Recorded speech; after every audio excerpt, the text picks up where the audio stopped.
आप सभी को जय मसीह की। विश्वासी मंदिर के इस YouTube चैनल में मैं अभिषेक ब्राउन आप सभी का स्वागत करता हूं। ये इस तरह का हमारा पहला प्रयास है जिसमें कि हम विश्वासी मंदिर की आराधनाओं से कुछ चुने हुए संदेशों को आपके सामने लाने का प्रयास कर रहे हैं, जिससे कि वो संदेश हमारे दिमाग से निकल नहीं जाए। प्रकाशित वाक्य की किताब, जो बाइबल की आखिरी किताब है, इसमें बहुत से दर्शन और प्रकाशन छिपे हुए हैं और इन्हें समझना कठिन है। इन्हीं को समझाने का बहुत ही सरल शब्दों में एक प्रयास डॉक्टर अल्पना राम ने अपने संदेश में किया था, जो हम आपके सामने प्रस्तुत कर रहे हैं। इस वीडियो के द्वारा, इस संदेश के द्वारा आप इस किताब को एक नए दृष्टिकोण से समझने पाएंगे। इसलिए आइए सुनते हैं इस संदेश को। आप सबको जय मसीह की। मैं डॉक्टर अल्पना राम, विश्वासी मंदिर की सह संचालिका, और मंदिर से जुड़े हुए मुझे 20 वर्ष हो गए हैं। आज संदेश का मेरा टॉपिक जो मुझे दिया गया है वो है स्वर्गीय सिंहासन से शासन देखना ही है यीशु का प्रकाशन। यीशु ने हमसे कहा कि मेरा राज्य पृथ्वी का राज्य नहीं है, यूहन्ना 18:36 में। सो हमारा भी राज्य पृथ्वी का नहीं। और पहला कुरिन्थी 6:3 के अनुसार हम स्वर्गदूतों का न्याय करेंगे। एक बार एक राजा था जिसके 2 बेटे थे और वो अपना राज्य दोनों में से एक बेटे को सौंपना चाहता था, अपना उत्तराधिकारी बनाना चाहता था। सो उसने दोनों बेटों को बुलाया और कहा कि मैं तुम्हें 1 दिन का समय देता हूँ और उसके बाद आकर जो मैं तुमसे पूछूंगा वो तुम मुझे बताना। जब उसने पहले बेटे से पूछा तो पहले बेटे ने कहा कि मैं जब अपना राज्य चलाऊंगा, यदि मैं राजा बनता हूँ तो मैं अपनी सेना का विस्तार करूँगा, बहुत सारे सैनिक रखूँगा और बहुत सारे हथियार मैं बढ़ाऊँगा ताकि मैं अपने राज्य को और बढ़ा सकूँ और बहुत सारे राजाओं को मैं हरा सकूँ।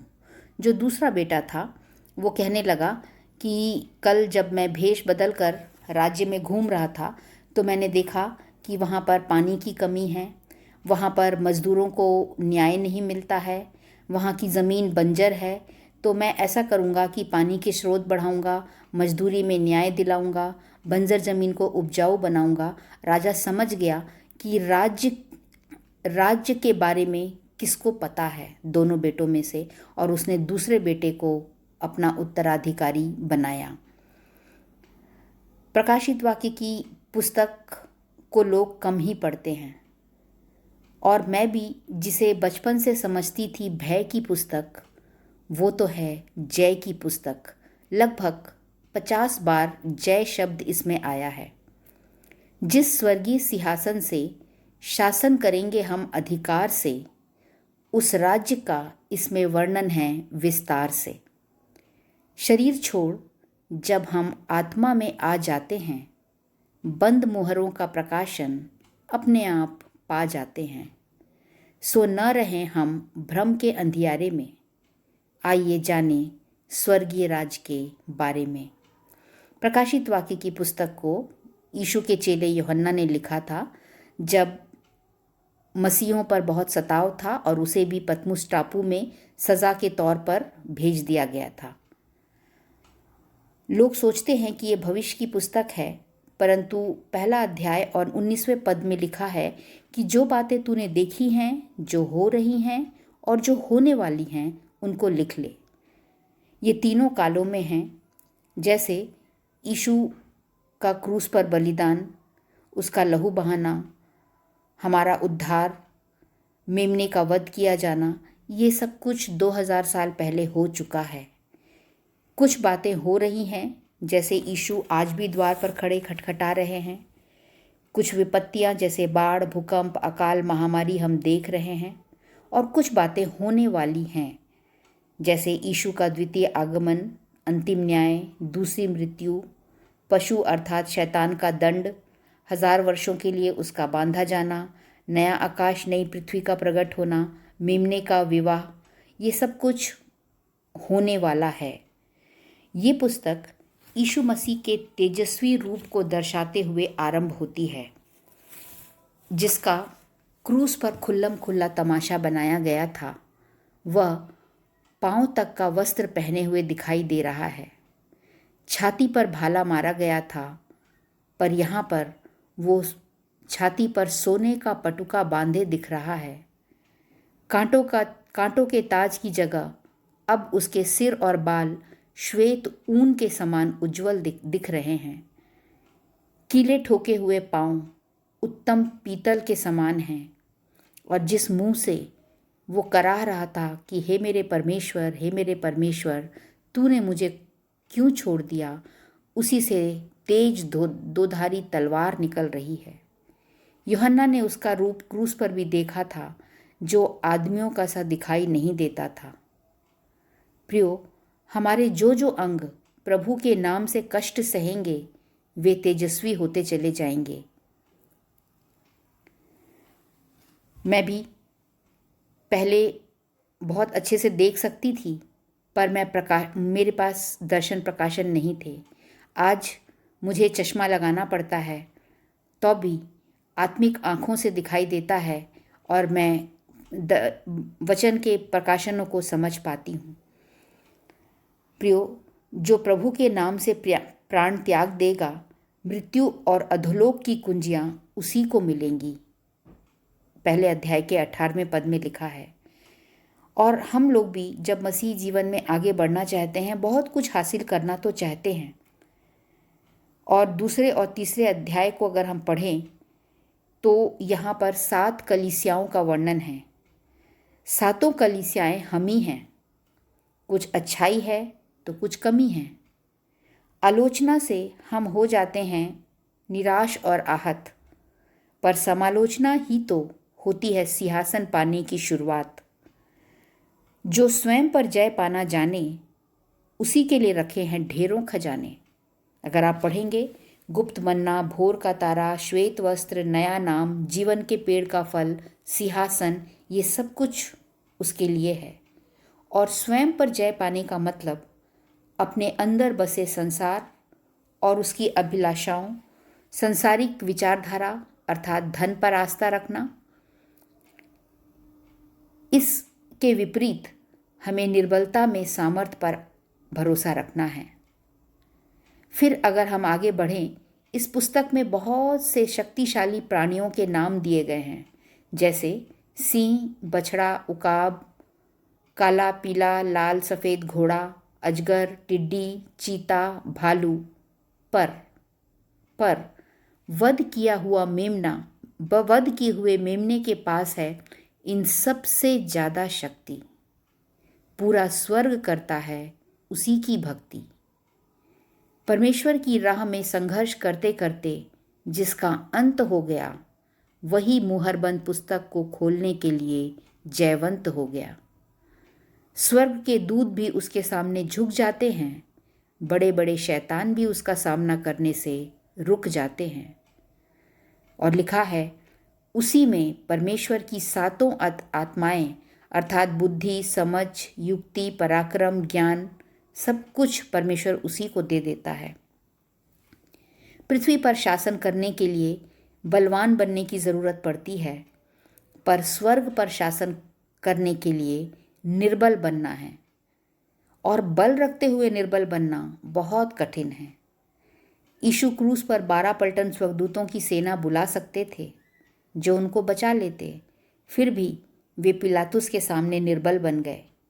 शैतान नहीं चाहता कि हम निर्बलता में सामर्थ्य की सिद्धि पाए, और इसीलिए पृथ्वी पर रहते हुए हम चारों बल अर्थात धन, बुद्धि, शरीर और शस्त्रों के पीछे ही भागते रहते हैं। उत्पत्ति में जब हम देखते हैं कि ये सर्प शैतान, इसने एक स्त्री हवा को बहकाया और वो सारी मानव जाति के पतन का कारण बन गई। यही पुराना सर्प स्वर्ग में भी है। 12वें अध्याय में हम पढ़ते हैं कि वो एक गर्भवती स्त्री के पीछे पड़ा है कि जब वो बालक को जन्म दे तो उस बच्चे को निगल जाए, पर वो इस गर्भवती स्त्री से हार गया। और ये गर्भवती स्त्री है कौन? प्रियो, ये गर्भवती स्त्री हम ही हैं, हम विश्वासी जो आत्मिक बालकों को जन्म देते हैं। पर जहाँ से हमें शासन करना है वहाँ पर चुनौतियाँ भी कम नहीं हैं। शैतान जो हमारा विरोधी है वो इतनी जल्दी हार नहीं मानता। उसने जब वो स्त्री से हार गया तो उसने अपना सिंहासन 2 पशुओं को दे दिया जिनके 10 सींग और 7 सिर थे। सींग का अर्थ होता है बल और सिर अर्थात बुद्धि। और उन्हें मूर्ति में प्राण डालने का भी अधिकार मिल गया ताकि लोग भ्रमित होकर उसकी पूजा करें। और उनके माथे पर उन पशुओं ने अपनी छाप दे दी, अपना अंक दे दिया, और जिन्होंने उसकी मूर्ति की पूजा करने से इनकार किया उनको वो मरवा डालता था। और आज भी ऐसा ही हो रहा है। पर लिखा है कि जो मृतक प्रभु में मरते हैं वे धन्य हैं, वे अपने परिश्रम से विश्राम पाएंगे और उनके कार्य उनके साथ जाएंगे। यदि हम धीरज से दुख सहते हुए भी अपने विश्वास की रक्षा करेंगे, अर्थात अपने वस्त्र की चौकसी करेंगे, तो 1,44,000 लोगों के साथ मेमने की आराधना में हम भी शामिल होंगे। पर शैतान फिर भी हार नहीं मानता। वो इन 1,44,000 में से भी लोगों को अपनी ओर खींचने के लिए एक बड़ी वेश्या का रूप धारण किया, जिसे घृणित वस्तुओं की माता भी कहा गया है। और वो पानी पर बैठी है। पानी अर्थात लोग, भीड़, जातियां, भाषाएं हैं। इस बड़ी वेश्या को बेबीलोन या बाबुल भी कहा गया है, जो अपनी सुंदरता के प्रभाव से विश्वासियों को आकर्षित करने की कोशिश करता है।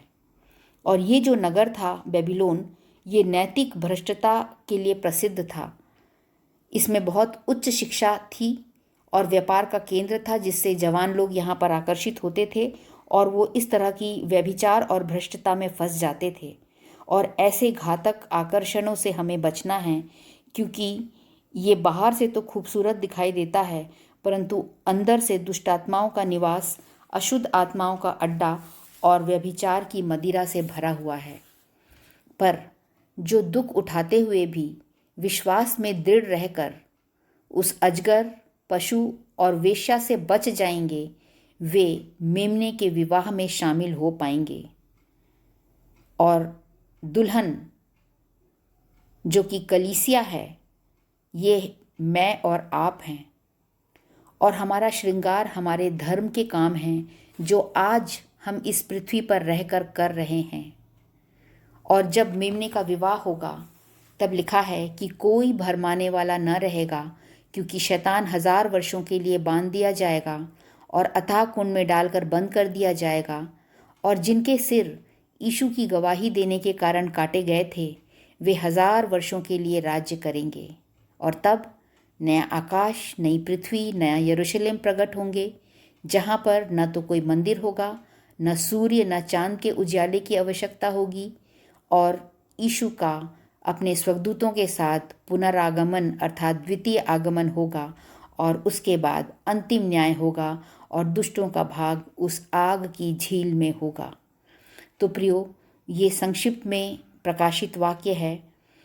और अंत में मैं आपसे ये कहना चाहती हूँ कि प्रकाशित वाक्य पर होते रहेंगे कई भाषण, प्रकाशित वाक्य पर होते रहेंगे कई भाषण, पर एक लाइन में यही है प्रकाशन कि वर्तमान में चेला बनाने का काम करना है, वर्तमान में चेला बनाने का काम करना है, और भविष्य से नहीं डरना है, भविष्य से नहीं डरना है। प्रभु इस छोटे वचन पर आशीष दे।